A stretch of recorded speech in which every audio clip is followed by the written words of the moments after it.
Pemirsa, sebagai putra asli kelahiran Tapanuli Utara, Jonius dari Parparsoran, Huta Barat, mengaku terpanggil untuk membangun Kabupaten Tapanuli Utara menjadi kabupaten yang unggul di segala bidang. Berikut perbincangan selengkapnya dalam Ainus Sumut Dialog.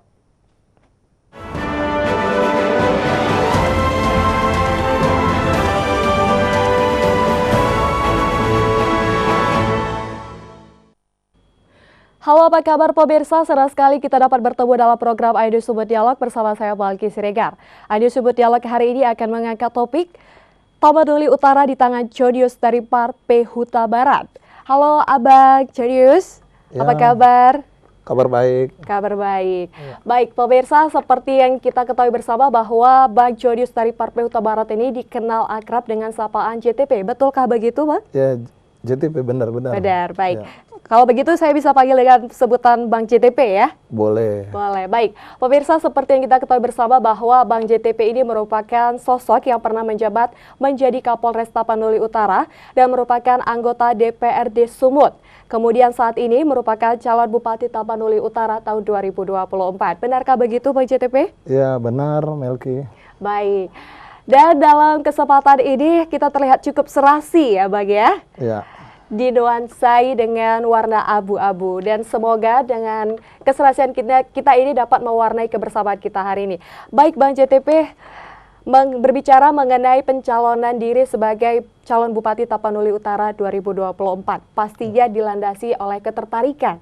Maka apa yang menjadi ketertarikan Bang JTP dalam mencalonkan diri sebagai calon Bupati Tapanuli Utara 2024? Ya, tentunya yang pertama, saya adalah putra asli di sana, putra Tapanuli Utara.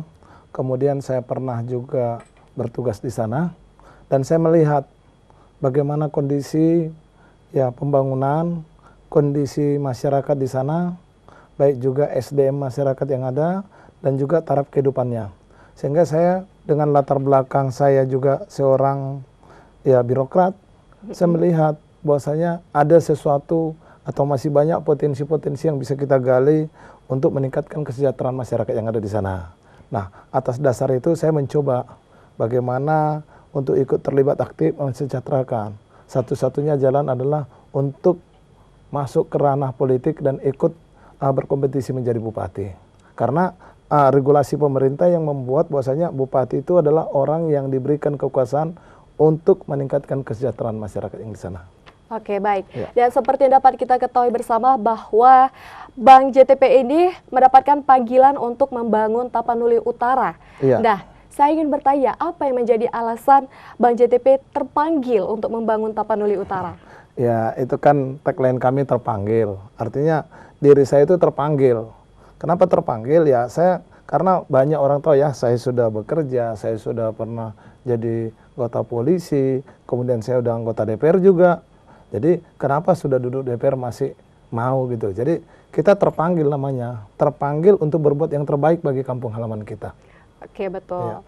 Berbicara soal pencalonan Bupati Tapanuli Utara 2024, apa yang menjadi visi dan misi dari Bang JTP sendiri untuk membangun Tapanuli Utara ke depannya?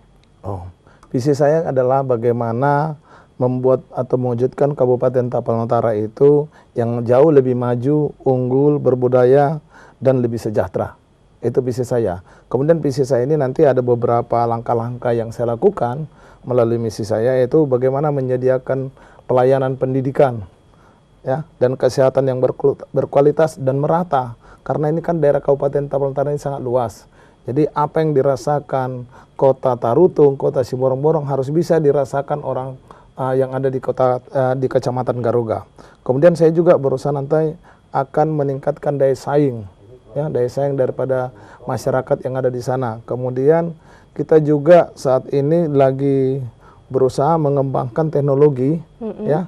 Jadi dengan pengembangan teknologi yang ada, kita berharap semua masyarakat secara khusus yang ada di daerah-daerah terpencil itu harus melek teknologi. Karena zaman sekarang ini atau akselerasi teknologi begitu cepat dan mampu mempengaruhi kehidupan kita. Betul. Ya, kemudian di sisi lainnya juga saya lihat karena mayoritas penduduk Tapanuli Utara adalah petani, kami juga berkomitmen akan meningkatkan kesejahteraan lewat pertanian.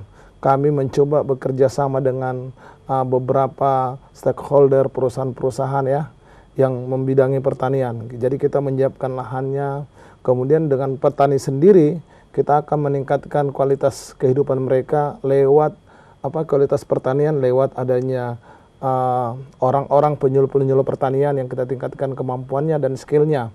Kemudian ya kita juga bekerja sama dengan beberapa lembaga nantinya penelitian pertanian sehingga kita mendapatkan bibit yang bagus, kemudian pengelolaan yang bagus, dan juga kondisi saat ini ya apa yang dirasakan masyarakat terkait dengan kelangkaan pupuk. Kita juga akan berusaha nanti membuat pupuk organik dengan ya membangun pabrik mini pupuk organiknya. Itu nanti akan kita lakukan. Dan mungkin masih banyak lagi nanti yang akan kami lakukan ya baik selain pertanian ada juga UMKM. Jadi UMKM yang kondisi saat ini kita belajar dari beberapa daerah yang ada di Indonesia ketika zaman Covid kemarin. Ya salah satu provinsi Yogyakarta itu mungkin mampu bertahan ya taraf kenaikan ekonominya juga masih bagus. Jadi kita berharap dari situ bagaimana kita memanfaatkan UMKM yang ada saat ini. Jadi ada produk-produk lokal ya seperti nanas banyak di sana, jeruk banyak di sana. Bagaimana produk-produk ini kita buatkan menjadi sebuah jenis makanan ya yang bisa kita distribusikan ke beberapa supermarket nantinya. Sama seperti yang ada sekarang kacang siobuk. Kacang siobuk itu sudah lama, tapi itu bisa juga nanti kita kemas ya lebih bagus lagi sehingga itu merupakan oleh-oleh ya oleh-oleh masyarakat yang berkunjung ke Tapal Utara. Oke, baik. Berbicara soal visi seperti yang Bang JTP paparkan tadi, saya ada mendengarkan ingin mewujudkan Kabupaten Tapanuli Utara yang unggul. Kira-kira menurut Bang JTP sendiri apa yang bisa diunggulkan dari Kabupaten Tapanuli Utara sendiri? Ya, tentunya kita berbicara unggul ini kan banyak. Unggul itu jauh dari yang lain. Saya kebetulan basic saya itu adalah sarjana kimia juga. Jadi berbicara hasil pertanian, ya kolaborasi saya dengan wakil saya juga adalah orang teknologi yang membidangi pertanian. Sehingga kami berharapkan nanti keunggulan kami itu pertama keunggulan hasil pertanian.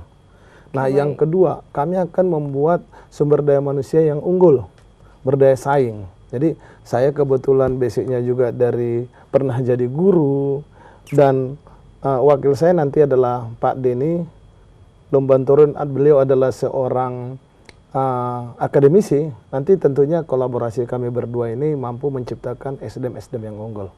Oke, baik. Berarti fokus Bang JTP untuk mewujudkan Kabupaten Tapanuli Utara ini menjadi unggul itu di bidang pertanian dan juga SDM, sumber daya manusia. Baik. Bang JTP, jika nanti ya Bang JTP ini terpilih menjadi Bupati Tapanuli Utara 2024, apa program yang sudah disiapkan dan akan dijalankan ke depannya untuk pembangunan Tapanuli Utara 2024 lebih baik lagi? Ya, program itu mungkin ya, saya pernah belajar kepemimpinan ya, kepemimpinan. Jadi yang pertama kita akan membereskan internal dulu. Siapa yang menjadi sumber daya manusia yang ada di internal, yang ikut melakukan visi misi kita. Tentunya adalah tata kelola pemerintahan. Jadi kita menata tata kelola pemerintahan dulu, kita persiapkan orang-orang yang ada di birokrat di sana, kita buatkan satu visi misi untuk mewujudkan Tapanuli Utara yang lebih sejahtera. Nah, itu langkah pertama. Yang kedua, tentunya kita akan melakukan ya hubungan kerjasama berkolaborasi dengan orang-orang yang bukan di Tapanuli Utara. Karena tentu saja saya tidak mampu membangun Tapanuli Utara itu hanya dengan menggunakan APBD yang ada. Tentu kita akan melakukan sinergitas kolaborasi dengan dunia di luar Tapanuli Utara. Contohnya, kita akan melakukan hubungan komunikasi politik dengan pusat, ya, baik juga dengan Provinsi Sumatera Utara. Pembangunan-pembangunan yang ada saat ini masih didominasi dengan yang ada di Kabupaten Tapanuli Utara. Jadi kita berharap adanya teman-teman kita, adanya sahabat kita yang ada di pemerintahan, baik itu di pusat, di kementerian, itu nanti akan kita ajak untuk ikut terlibat dan memberikan beberapa pembangunan-pembangunan yang berdampak kepada kehidupan masyarakat yang ada di sana.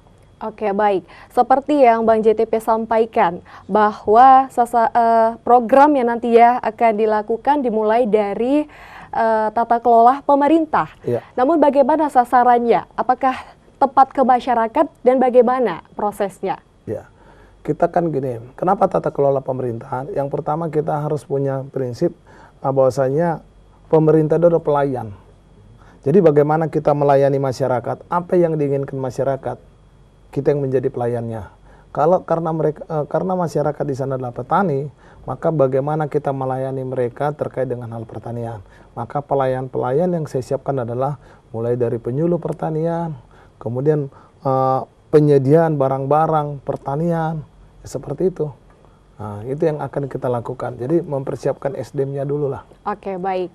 Baik, Bang JTP ya, waktu kita dalam kebersamaan iNews Subut Dialog hari ini telah berakhir. Untuk itu saya ucapkan terima kasih kepada Bang JTP selaku narasumber yang sudah mengangkat topik Tapanuli Utara di tangan Jonius dari Partai Huta Barat.